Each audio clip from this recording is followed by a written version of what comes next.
Welcome to the Winners Find a Way show and podcast with your host, Trent M. Clark, three-time World Series coach, CEO of Leadershipity, serial entrepreneur, having started 12 companies, coach to the 1%, and an international speaker. This show is going to be your go-to podcast for facing adversity, being inspired, and overcoming obstacles, all from the best in the world, business, sports, and leadership.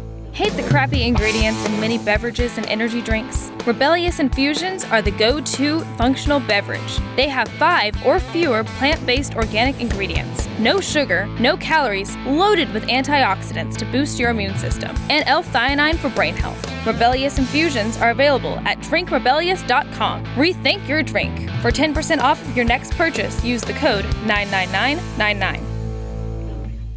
Yeah, I love understanding anything that is different than you might expect it to be. And so if you look at the world around us, it's very normal. This is our experience. This is how we see the world. But if you look at things at a deeper level, where science has taken things with physics, quantum mechanics, general theory of relativity, there are crazy things that are not evident to us. One really simple one is that time can actually change depending on the speed that you go. And so the GPS system has to make adjustments for that fact. If it didn't, then your watch, your cell phone would be off by meters every single day. Yeah. Well, two things that remind me of that is one, I'm the constant competitor, right? So the moment I get in my car and I've got a 2-hour drive and it tells me I'm going to be there at 3:15 this afternoon, I'm like, how am I going to get there at 3:10, right?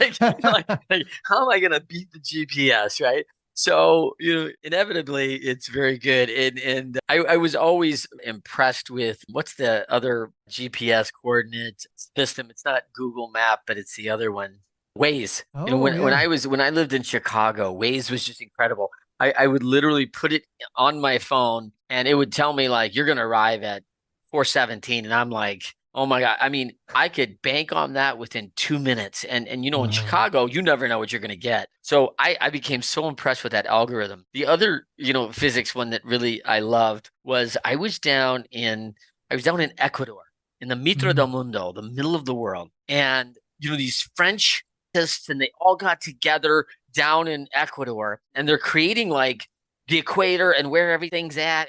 And they pinpoint the middle of the world. Right? Wow. Yeah. And this is like I think it was like the 1500s. It was crazy how long ago, right? Well, it turns off that they're like 19 feet off, right? It's like, I'm like, pretty amazing. Yeah, like this is like 500 years ago. They were 19 feet off. Like they had none of the tools that we have now. And everyone's like, yeah, well, the middle of the world's actually right over there. They screwed it up. And I'm like they screwed it up? Are you serious? Like they had this big blue ball, people didn't have transportation. I mean, put yourself in their shoes for a second of what they're dealing with. And it was just, it was incredible to think like the math, the calculations, the figures that everyone had to come in to go, hey, this is the middle of the earth right here. And you're like, what? Like, equator, what does that mean? The sun's, and another physics things that I really loved when I was there was if you and I were out and we came out of a meeting or something like that and we walked out on the street, you could go to a vendor and say, hey, do you know what time it is? And they would look up the sun and go, oh, it's 11:05 a.m. And because the sun never changes, right? At the equator, it's always the same. Like there's literally a 2-minute gap in the entire year of change. So everyone in the country can look at the sun and know exactly the shadow and know exactly what time it is. Amazing. That's so cool that they can do that. Isn't that cool? Yeah, I love that. I was just like, that's so weird. I'm waiting for them to look at their phone, look at their watch. No, we're going off shadows. So walk me through, walk me through this, big challenge you face. I want you to walk me through a time when you've had a challenge. We've all faced times we're losing, and offline, we talked a little bit about a story where your father's passed recently. Now you're up to the, one of the biggest city buildings you've ever done. Inspection crew's like, shut it down. The rookie doesn't know. Not going to happen. I'm sure investments have been made. Banks are saying, where's our money? Right? Because as soon as they give it to you, they're asking, right? And so walk us through that. Yeah. Not long after my dad passed, we're building a mid-sized building. I think it was just 30 units at the time. And the city was very unsure with my credentials and what I could do. And I mean, rightfully so. I didn't have those credentials. So they looked at our project and actually shut us down and said, Mike, you need to find real leadership and management to come in here and do this project. No. We worked frantically over a short period of time to find someone to kind of fill that role. It turned out to not be what we needed, very ineffective at his role, but at least it codified the city enough at that time. And then we just worked our tail off to do what we needed to do to produce the right quality building. And I remember just a few weeks before having to open that one of our major water lines was not holding pressure. So we have thousands of feet of water line that's all buried 15 feet in the ground. Somewhere in there is a tiny pinhole leak that's maybe doing 1 drip per minute. And we had to go find it. And our excavation foreman had other jobs. People were calling him, trying to get him off site. And I went out there and literally just stood next to him day after day from 6 a.m. until 8 p.m. Like, can I help here? Can I help here? He thought it was a pipsqueak, so get out of here. But I stood there, right, trying to help bridge that gap. And it was desperate, because if we didn't get that water main fixed, we wouldn't be able to open the building. And all these renters who were renting the building, what are we going to do with them? And so we worked, and it was hard. But we found the leak, we fixed that problem, got our building all wrapped up. And just a few days before we're about to open, some of the city officials came in and looked at the building and said, there's no way. There's no way you're opening this building. The day of, they brought in half a dozen city inspectors, including the head building official, did a half a day deep dive inspection to every little detail of that building. And at the end, I remember the head building official pulling me aside and said, Mike, I had no hope that you're going to get this done. But looking at what you've actually accomplished, this is the best building that I have ever seen in this city. So yeah, thank you. Right? Because this whole time I'm thinking, am I good enough? Can I do what I need to do? Like, right? All those demons inside you really start to question things. And the reality is we start off any task where we're terrible at it, right? But you have to keep with it, keep pushing forward, keep getting better, because eventually you're going to have that moment and look back and say, I did it. I can actually do this. And so that was such a positive, big moment in my life. Well, how old were you about that time? I mean, you're not that far out of school. No, I was 25, maybe. Wow. I mean, it's so, and what a credible encouragement, because, I've spoke many times in the Twin Cities, and you drive through, you see tons of buildings. And now here's this man who says, this is one of the best inspections I've ever been through. And of course, who's probably a 50 or 60-year-old something, right? Who's been doing it 30, 40 years. And you're like going, man, what a confidence boost for you.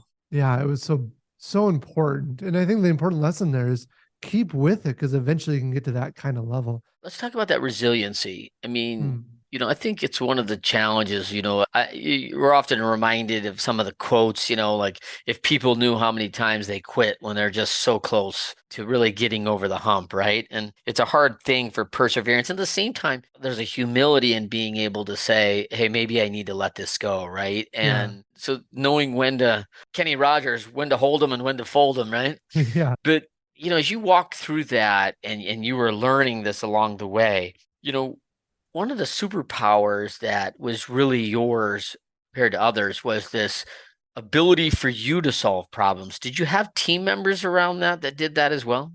We had a couple at that time. This is still back before we really realized of hiring the best people. And so a lot of things still fell to me, but we had a couple of really good people that were also working with me solving these problems. Let's talk about those people now.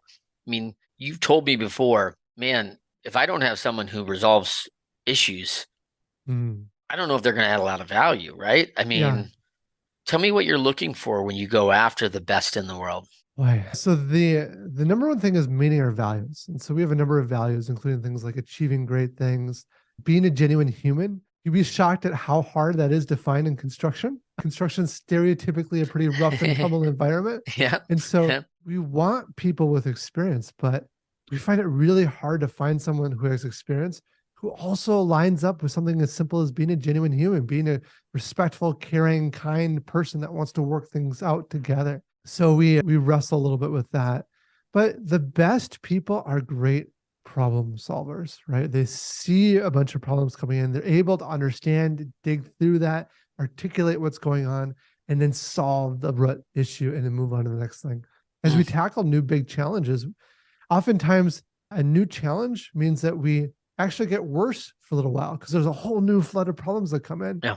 But we look at how fast the problems are coming in compared to how fast we're able to solve those problems. So we need people at that kind of level who can solve a variety of kind of problems within their space.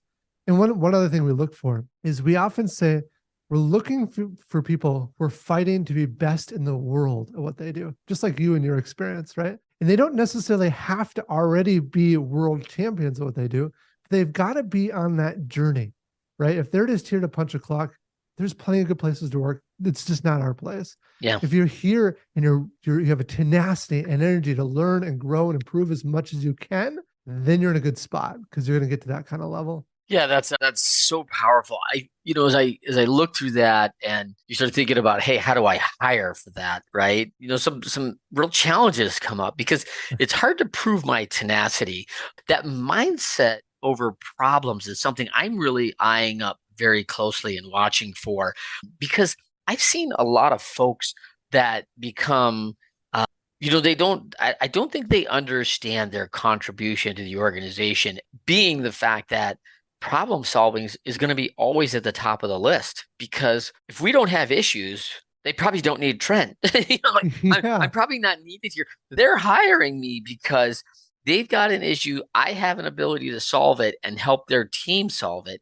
And that's what we're getting hired for. So if we don't understand and embrace a chance, and this is why it always freaks me out when people go, oh my gosh, we have another challenge. We have another problem. And I'm like, oh my gosh, I'm the guy who goes, this is going to be awesome. I'm so excited, right? Because I'm like, there's a challenge, meaning we're going to do something different. It's probably going to be better in the end because it's not working now the way it should. And it's going to work better when we're done. It's going to work perfect.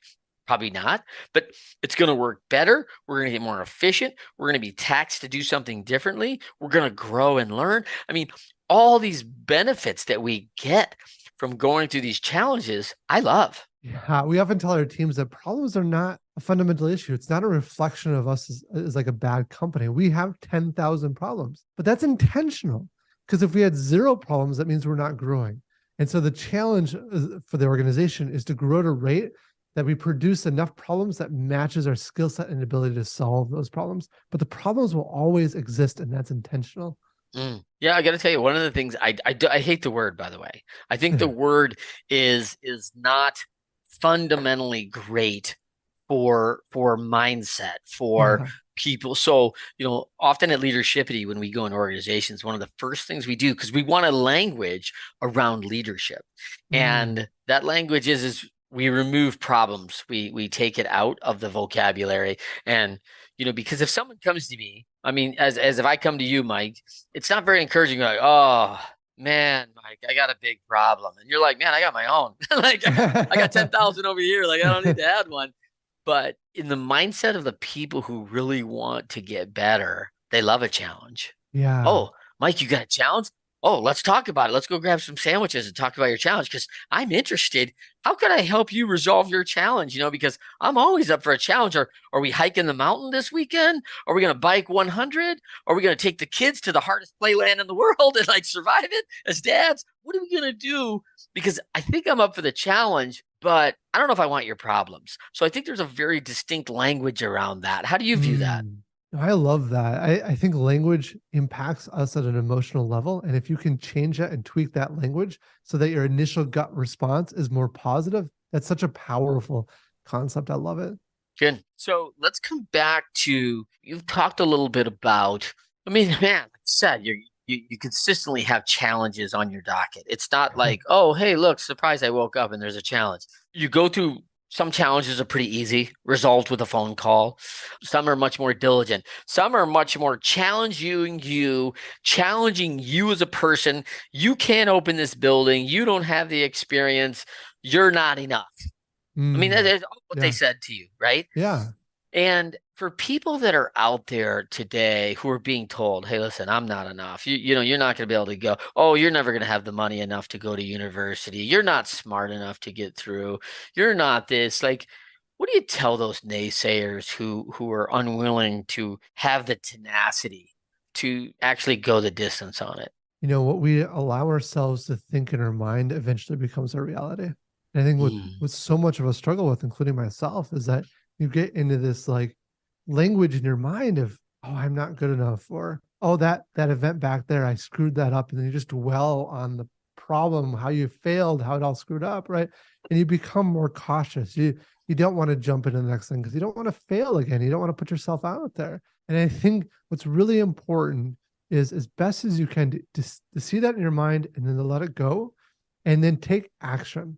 So every day, wake up and say, what's the next action I'm taking? And what's magical is you take enough actions and you start to see that language in your mind starts to diminish because the action you're taking is proving that language wrong. And now there's going to be ups and downs. There's going to be more opportunities and challenges that you face, but have the tenacity every day to take that next step and you will get past it in a really powerful way. A lot of people don't do that. And that's when you start to kind of, not take that energy you should. Yeah, I want to give a shout out to a fellow EO member who wrote up a journal called the Oak Journal. And I've done it in the past. I'm actually doing it right now on a business that we're running in the NIL space. And man, the daily planning of just putting your head down and taking action. This is what I have to do today. I could look at the bigger problem. I could look at this deadline and panic, even though I'm worried about something that's not going to happen for 3 weeks. Or I can get my list of what I need to do today to move towards that deadline and just get it done, right? To take that action. And, I think that analysis paralysis, I think fear is paralysis. I think there's a lot of things that creep its way in when we keep our eye off the focus of our daily action. Yeah. I mean, right now we're faced with a challenge. We're building $100 million building and it's looking like the building will open and not have power. Right? This is terrible. It may not have power for like 6 months. Turns out there's a transformer shortage going on. But anyway, one of the largest utilities in the nation is telling us that we can't buy our own transformer and install it. It's only them. And the deeper reason that is they gain a lot of profit on that. There's a union kind of monopoly on the space. So they're very closed off. And so it's quite easy to be like, wow, largest utility, we're small in comparison to them. Like, how are we ever going to overcome this? Yeah. So it's like, okay, what are we doing tomorrow? Well, let's reach out to our network to see who we know. Anyway, that led you just kind of going down this path to a point that now we're in talks with the state senator in our state who oversees the Energy Commission. And we're now having talks with the media and people like that. Like, can we gain enough leverage to encourage this energy company to allow us to use our transformer? I don't know if it's going to work out or not, but I just know tomorrow what step I'm taking. Yeah. And I just keep doing that over and over again. Yeah. That's so good. And think about this. I mean, when you saw mom and dad have a smaller company, when you were in school, did you ever see yourself like, what I'm going to be doing? I'm going to be doing $100 million projects in 15, 20 years. What do you think of that? Did you see that? No. I mean, we always had kind of a dream, like, can we make this kind of world impact? But I had no idea we would get to 100 million or beyond that level. But I knew what I was going to do tomorrow. And I knew if I did enough of these steps, I could have that kind of impact. That's awesome. That's awesome. So let's talk a quick moment about when things are down for you. If things are not going the right direction, things aren't headed your way. Is there a quote you lean on? Anything that kind of says like, hey, this kind of rights my ship? I don't know if I have a particularly magical quote. I kind of remember back to things like going to the moon, right? We choose to go to the moon, not because it is easy, but because it is hard. And I love that because if you think back to that time, I know the space race was going on, but why do we go to the moon? Fundamentally, because it's freaking awesome to say we went to the moon, right? Yeah. Like, we're doing it because we want to embrace and take on those challenges. And so that just reminds me, like, this is like the life I want. I want to be taking on these challenges. It's going to be hard. That journey is what I'm excited about. Yeah. So that kind of helps realign myself. That's awesome. My quote of the day, thinking about us meeting and what you're accomplishing was, if you build it, he will come. Yeah. I was back to that. Hey, man, you can do it. And I just love it. So thank you so much. Winners Find a Way show with Mike Kaeding, CEO of Norhart. Man, so excited that you could join us. Thank you, Mike, for everything. Look for us every Friday, 12:30 p.m. Eastern, 9:30 a.m. Pacific on the YouTube live channel, LinkedIn Live, and Facebook Live. Rebellious Infusions are organic flavored water enhancers. Rebellious provides clean, focused energy in liquid packets. Just tear the corner of the packet and pour 16 ounces of water. Rebellious Infusions have no sugar, no calories, and up to 300 milligrams of antioxidants and loads of L-theanine for brain health. Rethink your drink at drinkrebellious.com. For 10% off of your next purchase, use the code 99999. Do you want to be our next guest? Or do you have inspiring stories to share? Or do you love to inspire, support, and empower thought leaders? Feel free to send Trent a direct message on Instagram or Facebook at Leadershipity.